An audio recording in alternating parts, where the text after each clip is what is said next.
Cidhaan dhiirotaa. Cidhaan jechuun bakka biraatti maal akka jedhamu beeku. Cidhaan jechuun qaama saalaa dhiiraa taanee kararraanii argamu jechuudha. Bakka biraatti maqaa biraa qabatee hin beeku. Saayiziin isaa garaagarummaa hin qabaatu yookiin immoo dhiita'uun cidhaan yookiin immoo guddachuun saayizii isaa waa'ee fayyaa keessatti maal isa itti kan jedhudha takka haasa'uu nu barbaade. Nagaa kun sin dagannee akkam jirtu kabajamtoota hordoftoota keenya kun Dr. Naafii Argiituudha. Odeeffannoo fayyaa mana keessan teessanii bilisaan kan itti argattan toora yuutuubii keessanii toora yuutuubii Dr. Naafii Argiituu ofishaala jechuudha. Guyyaa irraa akka ilaallu kan hin barbaade namoonni hedduunis keessaan kan nu gaafatan mana yaalaas kan nu bira dhufanii saayiziin cidhaanii gidduu garaagarummaan yoo jiraatu yookiin immoo akka tasaa yookiin suuta cidhaanni saayiziin isaa guddinni isaa baay'ee dabalaa yoo deeme dhiibbaa akkamii ta'uu danda'a yookiin rakkoo ta'uu danda'a wanti kuni kan jedhu gaaffii garaagaraa gaafatu jechuudha. Egaa normaali akkuma beekamu cidhaan bitaa mirgaa gidduu xiqqoo saayiziin xiqqoo garaagarummaa jiraachuu danda'a. Baay'ee isaa walqixa garuu saayiziin muraasa garaagarummaan jiraachuu danda'a diskripaansiidha. Garuu saayizii kanaan dura beektan irraa yookiin hamma kanaan dura beektan irraati dabalaa deemuun yookiin suuta dabalaa deemuus ta'uu danda'a takkumaan dhiita'uus ta'uu danda'a. Yoo akkas ta'e rakkoo fayyaa akkamii ta'uu danda'a kan jedhu irratti akka waliin kaafnee asuun barbaada jechuudha. Egaa akkuma beekamu qalqalloo cidhaanii keessatti yookiin immoo skrotam kan jennu keessa waan baay'eetu jira. Cidhaanni jira, ujummoowwan dhiigaa geessaniif deebisan jiru. Akkasumas immoo geejibu kan spermii geejibu jira, epididemis kan jennu jira. Wantoota garaagaraatti keessatti argama jechuudha. Akka dabalatee qalqalloo cidhaan illee dabalatee jechuudha. So wantoonni kunniin rakkoon yoo irra ga'e sababa garaagaraan kan ka'e rakkoon yoo irra ga'e cidhaanni dhiita'uu danda'a jechuudha. Mee wantoonni cidhaan dhiiraa tokko kan dhiita'uu godhan maal fayyadde kan jedhu yeroo ilaallu tokko tokkoon kaasee ilaallu. Jalqaba irratti egaa akkuma beekamu haayidrooseelii kan jennu jira. Haayidrooseelii jechuun maal jechuudha? Egaa qalqalloo cidhaanii kan jennu jira. Qalqalloo cidhaanii kaavitii kan jennu keessa cidhaantu jira. Egaa qalqalloo cidhaaniin kun yeroo inni bishaaniin garmalee guutamu, bishaaniin garmalee keessa guutamutti dhiitaa adeemitu hanga sadarkaa guddatee even mul'atutti ga'uu danda'a jechuudha. Baay'ee guddaa ta'e jechuudha. Saayizii guddaa garmalee kanaan dura arginedha jechuudha. Egaa kun normaalii riifirikshiniin akka uumamnee fi yookiin kaavitii kana keessa bishaan yookiin jidhiinsi ni jiraata, xiqqaan jiraata. Garuu hammaa ol yeroo inni baay'achaa deemu yookiin jidhiinsi kun yeroo inni guutaa deemu keessa haayidrooseelii kan jennu kallattii tokkonis ta'uu danda'a, kallattii lamaan isaaniis ta'uu danda'a. Cidhaan gar tokkoon ta'uu danda'a, gar lamaaniin maal ta'u jechuudha uumamuu danda'a. Yeroo baay'ee dhukkubbii qabu. Garuu namni baay'een isaa maal argaa? Cidhaan isaa dhiitoo qofa arga. Gamada dhiitoo qofa arga malee dhukkubbii hin qabaatu. Kanaaf painless swelling yookiin immoo painless lump kan jennu fide jechuudha. Kanaaf haayidrooseelii kan jennu akka ka'umsa tokkotti fudhannee ilaaluu dandeenya jechuudha. Inni kan biraan immoo akkuma kana vaarikoosiil kan jennu jira. Vaarikoosiil jechuun maal jechuudha? Egaa akkuma beekamu iddoonni dhiiga deebisanii geessan jiru. Iddoonni dhiiga deebisanii yookiin immoo cidhaan irraa dhiiga ol deebisan veen kan jennu kunniin yeroo isaan itti dhiitaan yookiin dhiita'anii bohokanii maal ta'uu hin mul'atu. Yeroo qabda waan karaa ammoo keessa jirutti harka keessan hin jajjabaasee mul'achuu danda'a. Hiddi dhiigaa sin kanaan dura beektanii gurguddatee yookiin immoo jajjabaatee yeroo isinitti mul'atu jechuudha. Hiddi dhiigaa kun torchees yookiin immoo yeroo inni daayileetirte yookiin immoo bal'achuudhaani maal ta'a dhukkubbii qabaachuu danda'a. Dhukkubbiin akka namatti dhaga'amu gochuu danda'a. Maaliif narvii naannoo sanii irratti bubuunisuu danda'a yookiin immoo pireesharii mataa isaatiin dhukkubbiin akka namatti dhaga'amu gochuu danda'a. Akkasumas immoo cidhaan illee akka inni dhiita'u gochuu danda'a. Keessumaa gara olii jechuudha. Kanaaf vaarikoosiilii namni qaban yookiin immoo hiddi dhiiga cidhaan keessa yeroo miidhamuttis immoo akka hammaatuutti namni tokko cidhaan isaa dhiita'uu danda'a jechuudha. Kan biraas immoo ispermaatoosiil kan jennu kan jedhu. Kana jechuun maal jechuudha? Siistiin yookiin immoo bishaan kan kuufate qalqalloo bishaan kuufate wayii cidhaan garaagaraa irraa yookiin immoo garaagaditti yeroo inni uumamutti jechuudha. Kunis immoo cidhaan akka inni dhiita'u yookiin immoo qalqalloon cidhaanii keessaa akka inni dhiita'u gochuu keessatti illee gahee guddaan qabaata jechuudha.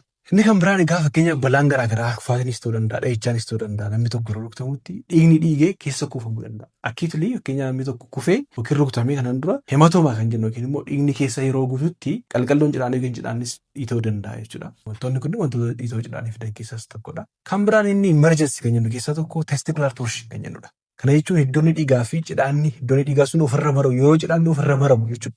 Maramuu cidhaanii jenna torsion kan jennu jechuudha. Hubadhaa yeroo maramutti maal ta'a? Yeroo maramutti hiddi dhiigaa dhiigni gara cidhaanitti deemu irraa cituu danda'a. Sababa kanarraan kan ka'e maal ta'uu danda'a jechuudha. Yeroo kanatti seeliiwwan cidhaanii maal ta'uu danda'u? Du'uu danda'u jechuudha. Cidhaanni tokko hojii ala ta'uu danda'a. Yeroo dheeraa ture jennaan jechuudha. Maaliif seeliin kamiyyuu yookiin immoo tishuuwwan qaama keenya jiraachuudhaaf dhiiga barbaadu waan ta'eef yeroo kana yoo irraa citee yeroo dheeraaf ture wantoonni akkasii uumamuu danda'u jechuudha. Kan dhukkubbii akka tasaa nama eegale tokkosaatis ta'uu danda'a, nama haqqisiisu ta'uu danda'a, mallattoo akkasii yoo qabaatan daftarni tattaafama mana yaalaa dhufuu qabu jechuudha. Inni kan biraan herniyaa kan jennu, inguinal herniyaa kan jennu, inguinal canal kan jennu yookiin immoo ujummoowwan garaagaraaf akkasumas wantoonni inguinal canalii maal jenna sarara bo'oo jenna mitiire kana keessa kan deeman cidhaan keessa kan galan wantoonni cidhaan keessa galan achi keessa darbaniiti. Achi keessaanii mar'ummaan keessa mar'ummaan qallanis ta'uu danda'a, waan biraas ta'uu danda'a yookiin immoo tishuuwwan garaagaraa difektii yoo jiraate yookiin qaawwii yoo jiraate achi keessaan bahuudhaani maal ta'uu danda'a jechuudha. Akka keessoon cidhaanii dhiita'u gochuu keessatti illee gahee guddaa qabaachuu danda'a jechuudha. Inni kan biraan egaa wantoota kana fidan keessaa testicular see yookiin immoo kaanseriin cidhaan dhiiraa gar tokkoon ta'uu danda'a gar lamaan ta'uu danda'a. Yeroo baay'ee maal godhaa baay'ee namni kaanserii cidhaanii qabu hundumtuu saayizii isaa gara malee guddachuu hin dandeenye xiqqaachuu danda'a shiriink gochuus danda'a jechuudha. Kanaaf wantoota kana fidan keessaa inni tokko immoo akka kanaatti kaasnee ilaaluu dandeenya jechuudha. Testicular see kan jennu kana jechuudha. Baay'ee kan biraan immoo maallaa infekshinii cidhaaniitii fi yookiin immoo infekshinii cidhaanii yookiin immoo epididemis kan jennu epididemoo orkaayitis kan jennu jechuudha. sababa dhibee wal quunnamtii saalaan daddarbanii kanneen akka gonooriyaa ta'uu danda'a, kilaamiidiyaa kan jennuuni yeroo isaanitti infekshinii uumamutti funcaan nama gubuus ta'uu danda'a, dhangala'aan adda nama keessaa buusuu ta'uu akkasumas dabalatee mallattoon dhiita'uun kun jiraachuu danda'a jechuudha. Kanaaf namoonni suuta cidhaan keessan guddachaa deeman saayizii cidhaan keessanitti jijjiirama argaa deemtan dhukkubbiin cidhaan hamaa yoo isinitti dhaga'ame cidhaan keessan hin diimate yoo ta'e tokkosaati yookiin immoo funyaan yeroo funcooftan sin guba yoo ta'e amma dafee si finceessa yoo ta'e dhangala'aan addaa qaama saalaa keessanii keessaas hin baa yoo ta'e fi mallattoo kana fakkaatu yoo qabaattan hatattamaan mana yaalaa dhuftanii yaalamuu qabdu jechuudha.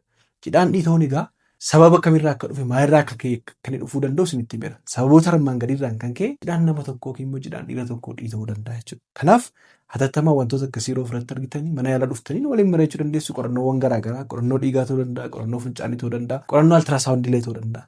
Altiraasaawundii jedhanii isin ergamee koosiinsaa erga baree booda gara yaalaatti galama jechuudha. Dhimma kana kanan kaasuu barbaadee fi namoonni baay'een yeroo garaagaraatti dhufu keeziiwwan garaagaraa fakkeenyaaf kan cidhaan isaanii ofirra maramee baay'ee cidhaan keessaa eegatame kutamee eegatame jira. Olmoos faayidaan qabu waan ta'eef maaliif akkuma isinitti himee cidhaan yeroo duutti gaa waan tokko ispoormii qopheessuu hin danda'u waan garaagaraas qopheessuu hin danda'u waan ta'eef jechuudha. Kanaaf namoonni mallattoon umma jedhe kana sodaachuu hin qabdan baay'ee sababii kanarra namni sodaarraan kan ka'e namni maallaa jedha akkam jedheen dubbadha waan akkasii akkamitti haasaa jedhee sodaatee mana keessa yeroo ta'u argina jechuudha namoonni baay'een. Gaaffii kana yoo xiqqaate namoota 10,000 nurraa yoo ta'e 10,000 keessa namni 200 illee rakkoo akkasii qabaachuu danda'a. Kanaaf rakkoo akkasii qabaatanii hin taa'inaa dhimma fayyaa kamiyyuu kana wal qabatu waliin mari'achuu dandeessu jechuudha.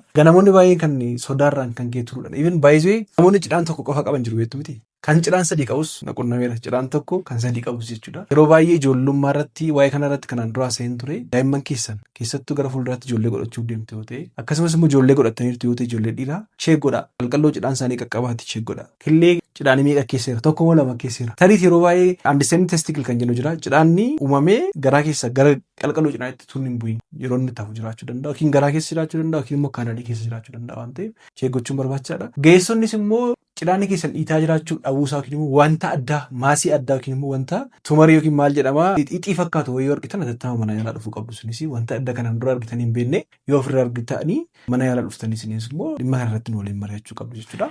Egaa kabajamtoota hordoftoota keenya dhimma dhiita'uu cidhaanii maaltu fidaa yeroo akkamii mana yaalaa dhufuu qabna kan jedhu irrattis immoo egaa yaaliin isaas immoo maal akka ta'e isin timeera qoricha ta'uu danda'a sarjeriidhaan sirraa'uu danda'a yaaliin kamiyyuu yookiin immoo yaaliiwwan kan biraas dabalachuu danda'a jechuudha. Kanaaf rakkoo akkasii namoonni qabdanii qaamaan dhuftanii waliin mari'achuu dandeessu jechuudha. Bakki argama keenyaa egaa magaalaa Finfinneedha. Magaalaa Finfinnee keessa immoo Hayaat Daraartuu Addawaaritti argamna. Lakkoofsa bilbilaa asirratti argamuun bilbiltanii beellama kan itti qabattanii dhuftanii yaalamtanidha. Baay'inaan namni baay'een bilbilee gaaffii qaba. Namni hundumtuu gaaffii qaba. Nama baay'een nu hordofa waan ta'eef garuu nama hundumaa keessummeessuu hin dandeenyu. Namoonni qaamaan dhuftanii beellama qabatanii nu haasofsuu barbaadan lakkoofsa kanatti nu dandeessu.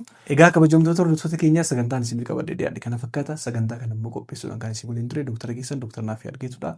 Fayyaa dhabina.